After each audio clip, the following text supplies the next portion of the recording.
Now, on to two pressing matters. The first is why Chopin chose to use the 8th 16th figure as a triplet in the first prelude from Opus 28.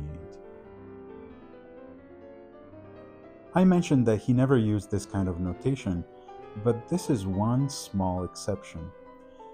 My impression is that dotted figurations on top of everything else might have complicated the reading of this complex net of lines,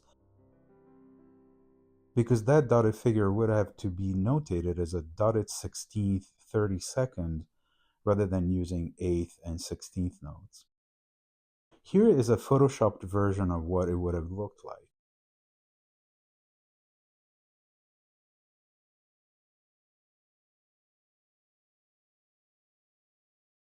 Yes, this shows that Chopin was aware of the existence of the notation. Yet he deliberately chose to show alignment between the 16th note of a dotted figure and the third note of a triplet across many passages where he could have used it. Why is that the case? Could it be that he found the notation quarter eighth topped by a 3 inelegant? Look at this passage in the first movement of his Sonata in B minor, opus 58, in which the alignment, to me, seems quite obvious.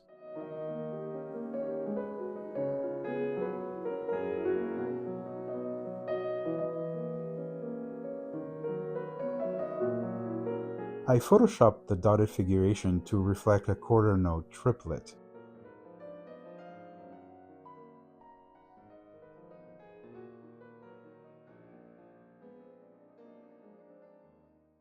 I don't know, not quite the same thing, honestly.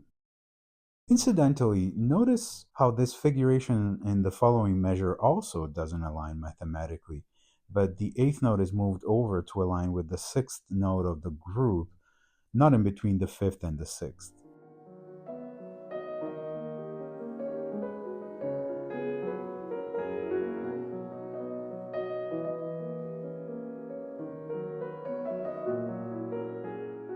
Briefly returning to the prelude number 1, observe how Chopin also stretched the value of this 8th note to show the melodic connection of the two notes.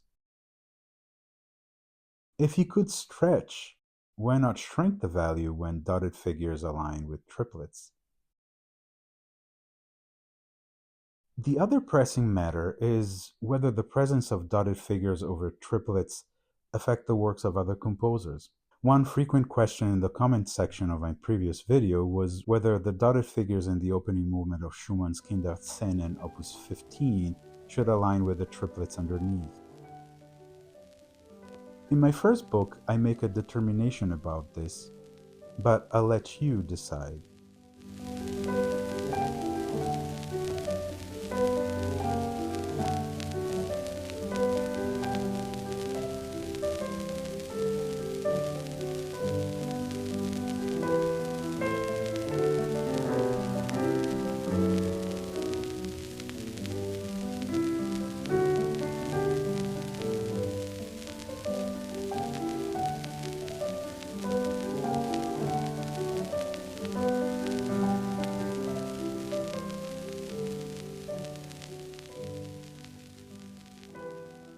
Others asked about the dotted figures in the opening movement of Beethoven's so-called Moonlight Sonata. Part 4 of Carl Czerny's Pianoforte Schule, implemented to the method in 1846, includes a chapter devoted to the proper performance of all Beethoven's works for the piano. Alongside wide-ranging advice in regard to tempi and characters, there are some very interesting details that emerge. Czerny tells us, for example, that the 16th note in the first movement of the sonata in C sharp minor, opus 27, number 2, should be played after the third note of the triplet. The third edition of Carl Philipp Emanuel Bach's essay, The True Art of Playing Keyboard Instruments, published in 1787, only 13 years before Beethoven wrote the sonata in question, still claimed that an alignment of values in instances that present cross rhythms is desirable and necessary. For example, if a duplet is presented against a triplet, then the second note of the duplet should align with either the second or the third note of the triplet, depending on which one of the two sounds more pleasant. And if a dotted eighth 16th note figuration is presented against a triplet, then the 16th note should definitely align with the third note of the triplet. In the early 19th century, these practices were still valid, and we saw that in Schubert and Chopin. It confirms that Carl Philipp Emanuel's directions in regard to assimilation of values held strong through the following decades. It is then that Czerny's guideline that the 16th note in the first movement of the Moonlight Sonata should be played after the third note of the triplet becomes a fundamental piece of information in regard to the opening movement of Beethoven's Opus 27 No. 2, because it tells us that in this specific instance, Beethoven apparently did not desire an assimilation of values. While the rule of assimilation may have been pervasive in the Europe of the late 1700s, in retrospect we could see how a deviation from it may have been acceptable and even predictable as musical notation began to both expand in richness of details and adapt to typographical standardization. But where did Czerny gather this piece of information, though? Did it come directly from Beethoven? Here's an excerpt from the first edition of the sonata published in 1802 in Vienna by Giovanni Cappi. We see that the 16th note is placed after the third note of the triplet. Naturally, the misalignments could be interpreted as a deliberate indication that the two values should not align. But the notation could also reflect an adaptation to a typographical standardization of notation, as I mentioned in my previous video. In fact, the alignment of different values was often ignored in print even when it was intended. Returning briefly to Chopin's Polonaise Fantasy, we saw how in the manuscript prepared by Chopin for Breitkopf und Härtel, the alignments are obvious. Yet the publisher ignored them when the piece was engraved. Brandu, who published the Polonaise Fantasy in Paris at the same time, followed a different manuscript that presented the same layout as Breitkopf und Härtel's. However, in this version, Chopin's alignments were diligently observed. One might wonder whether these final pages in the hand of German pianists proposed interpretations that featured consistent misalignments, or was there an understanding that values were supposed to align, despite the frequency with which printed scores featured misalignments? As we analyze the Cappi edition of the first movement of Beethoven's Sonata in C-sharp minor, we notice inconsistencies that are much greater than the common misalignments we find in the opening measures. In the recapitulation, the 16th notes in the melody are placed before the third note of the triplet. What are we to make of this bizarre layout? Are the 16th notes implying an alignment, but not all the others? In light of Czerny's testimony, which I assume superseded any speculation, I never gave any thought to the notion that Beethoven may have intended for 16th and 8th notes to align in this movement. The manuscript that served in the preparation of the Cappi edition has survived, and I thought it may have provided an answer to these questions. Here is an excerpt which shows that Beethoven might have actually intended the alignment of values, although one could argue that the alignment is not quite there. Unfortunately, the use of shorthand notation for the patterned triplets in large portions of the movement, the slashes that indicate the repetition of the triplet written in the first beat, prevents us from investigating a number of potential alignments. It is toward the end of the movement that we suspect Beethoven might have intended an alignment of values. Two instances, one after another, clearly show the simultaneous organization of notes.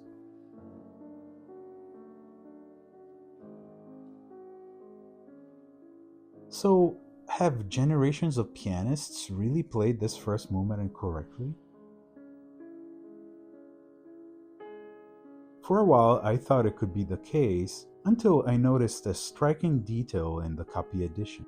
In all cases, with the exception of the two instances that we saw earlier, the placement of the 16th notes shows faint traces of corrections. Each 16th note, originally aligned with the third note of the triplet, was eventually erased, and a new 16th note slightly to the right was engraved. Here is the same image in which the erasures are outlined in red.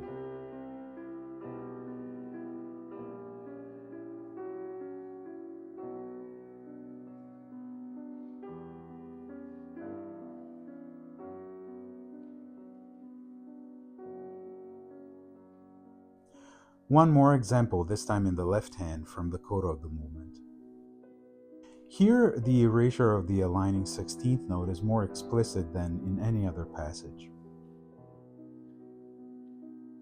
Applying alterations to the text on the metal plate, on which the engraver already spent hours of painstaking work, was a very laborious process.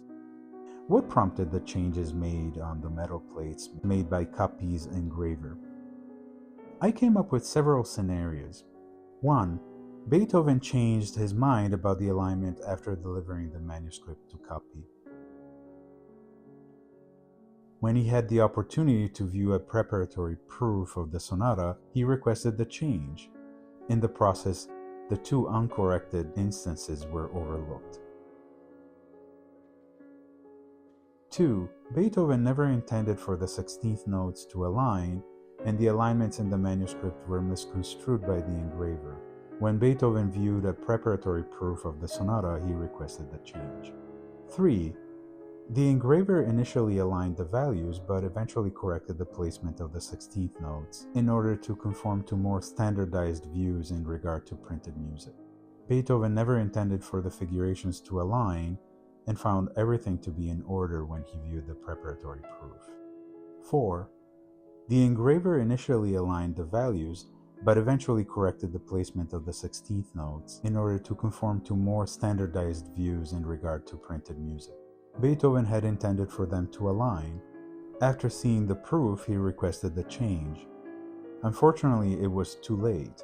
A second correction would have not been possible, as the areas on the metal plate where the 16th notes were notated were weakened by the first correction. Altering the engraved notation a second time would have probably caused permanent damage to the plate, and engraving an entire new plate would have been too onerous and costly, hence out of question. Now, all these circumstances are of course plausible, but I would like to bring up an aspect concerning the irregularity of notation that we find in printed music from the end of the 18th to the beginning of the 19th centuries. From a visual standpoint, these publications lack the kind of order and accuracy that we witness in music published after the 1830s. Here is, for example, the notational misalignment in measure 6 of the Chopin edition of the first movement of the Beethoven Sonata. I'm quite certain no one would claim that the left-hand chord be slightly rolled because of the lack of verticality found in print, or that the first note of the triplet in the right hand should be played before the other 5 notes because the score says so. This kind of misalignment was extremely common at the turn of the 19th century, perhaps mirroring a reality in which perfection was far from our exacting standards and expectations, a world in which objectivity about musical notation, so pervasive today, was a foreign idea in 1802. The lack of verticality in print, not only between the two hands but also within each hand, which is inconceivable to our modern musical eyes, could lead to an answer in regard to the dotted figurations in the melodic line of the movement and their possible alignment or misalignment against the accompanying triplets. Given the flexibility that notation still afforded, the alignment of values could have been an initial oversight on the engraver's part, which was eventually corrected. But on a less mundane level, an exact alignment in print may have not been crucial because of two fundamental and opposing parameters of interpretation. 1. A dotted 8th 16th note figuration always aligned with the third note of a triplet when occurring in irregular meters such as the common time that Beethoven indicated. In 1802, a pianist who read this movement for the first time likely would have not questioned the assimilation of the two values. Whether the 16th note preceded, followed, or aligned with the third note of the triplet would not have mattered, as the default interpretation of notation would have led to an alignment. 2. The displacement of the hands, or whether a chord was struck together or rolled, were matters that had to do more with one's interpretive attitude than with textual faithfulness. As piano playing in the second half of the 18th century derived its aesthetics in great part from harpsichord performance practices, it's likely that in 1802 many players would have rolled some of the chords and displaced some of the octaves in the left hand, and the rolls may have involved some of the right hand writing as well. Both parameters that I just outlined disclose several important aspects in regard to the visual reaction to the printed score. When playing the Adagio sostenuto, the first movement of the Moonlight, it's likely that most pianists at the turn of the 19th century would have aligned the 16th notes in the melody with the accompanying figuration in triplets. But it's also conceivable that consistency of rhythmic inflection within the movement may have been unimportant, even undesirable. Despite the awareness that lack of verticality in print would have implied an alignment, a performer may have purposely played the dotted figurations with varying degrees of inflection, from under to over dotting, and for expressive reasons. And as instrumental music was still a genre confined to the privacy of one's home, the execution of alignments or misalignments would not have been relevant in light of what we modernly define as stylistic appropriateness. Most keyboard players who purchased the newly published sonata were likely unaware of Beethoven's intention, whatever it may have been. And it's also possible that in a world that contemplates notational alignment, the 16th notes aligning with the third note of the triplet, how a performer treated the 16th notes would not have mattered. In the playing of professional musicians, but also of non-professional musicians, the majority of those who would have purchased the score of the Moonlight Sonata, a varied approach to the inflection of dotted figurations was likely predominant. No interpretation would have been considered unfitting, as it would have represented the manifestation of an individual's perspective, equally valid as that of the next performer. A few generations later, in 1924, the Bellini Ensemble Unique, an Italian wind and brass ensemble, recorded an arrangement of the first movement of the Moonlight Sonata. It's an early acoustic recording that is marred by technological shortcomings, but that provides us with several interesting clues as to the notion of ensemble playing in a time in which togetherness, unlike today, was not a big concern. When we hear the melody, we realize how the inflection of each dotted figuration varies according to the instrument that plays it, as well as to the general character of the passage. The French horn underdots it, or sometimes double dots it. While to some extent this may have to do with the nature of the instruments themselves, there seems to have been no attempt to define a unifying rhythm for each appearance of the dotted figuration.